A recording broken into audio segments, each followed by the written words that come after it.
So for today's video nga po pala ngayon mga kabagak, ayan, at syempre magandang araw po sa inyong lahat dyan.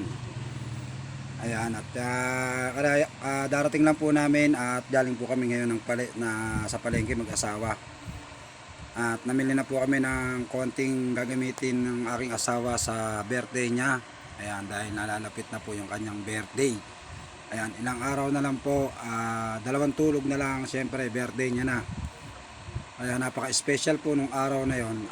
Sa 23 po nito ay birthday niya at anniversary po namin yung mag-asawa. Ayan, siyempre. Kaya guys, abangan nyo po yung magaganap sa April 23.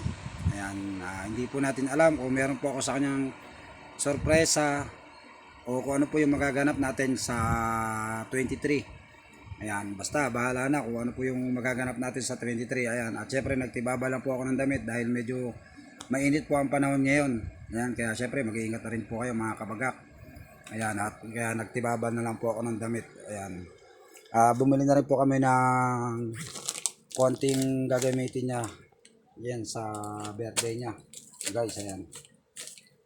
Kaya abangan nyo yung pinaka-special na araw na yun sa April 23.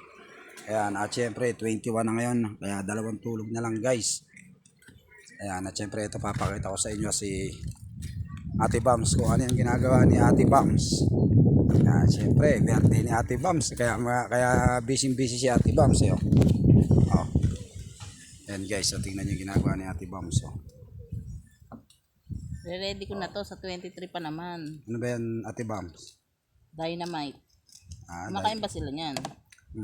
At tanggalin mo muna ibutan yan. Ano yan, pulutan? Oo, dynamite to, dynamite. Napakaanghang niya, Ate Bams. Oo, sinadya ko talaga yon para konti lang pulutanin nila. Joke, sa prank. Hindi ako mamumulutan yan. Meron ka naman para sa'yo. Maanghang yan. Meron nga para sa'yo. Ayan guys, yung ginagawa ni Ate Bams. Nalagay mo ng cheese. Cheese ba yan? Oo, dynamite yan. Ayan, nalagyan daw niya ng cheese sa ibabaw. Ayan. Ano naman sa'yo, papaitan.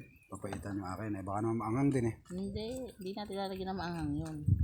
Ganyan lang naman paggawa niyan. Tatanggalin syempre yung buto. Ayan guys, ayan si Ate Bams. So, abalang-abala siya guys. Oh, gumagawa siya ng pulutan na dynamite. Dynamite. Ayan oh. Napakaanghang niyan guys. Oh. Hindi. Natanggal na yung buto kaya wala na tong anghang. Nalagyan daw niya ng cheese yung loob ng sili. Ayan. Kaya, ewan ko kung masarap na pulutan to guys. Basta bahala na. Ayan. Bahala na si Batman. Oo. Kaya yun lang guys. Nag-update lang po ako sa inyo dahil 2 tulog na lang. Birthday na ni Ate Bams at saka syempre anniversary namin yon. Kaya abangan nyo po kung ano po yung magaganap sa kaarawan niya at sa anniversary namin. So yun lang, maraming salamat. Please like, follow and subscribe mga kaboy bagak dyan. Peace out.